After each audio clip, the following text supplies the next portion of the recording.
Hello everyone, welcome to my another mini vlog. আজি ৰাতিপুৱা সোনকালে শুই উঠি খাই লৈছো অলপ পানী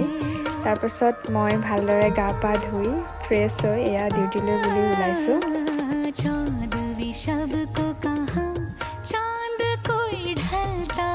আজি দিনটো বাৰু ব্যস্ততাৰে পাৰ হ'ল ডিউটি জেগাত মোৰ কেইবাটাও কাম কৰিব লগা আছিল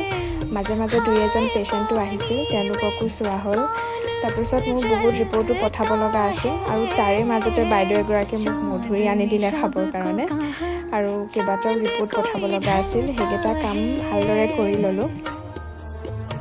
তাৰপিছত ঘৰ আহি দেখিলো মোৰ এটা পাৰ্সেল আহি আছে এটো মই অৰ্ডাৰ কৰিছিলো এটা পাৰ্পল টিথ হোৱাইটেনিং সিৰাম এটো খুবেই এটা ভাল প্ৰডাক্ট হয় ইয়াৰ স্মেলও খুবেই ধুনীয়া এটো ব্যৱহাৰ কৰিব লাগিব কেনেকুৱা হয় নাজানো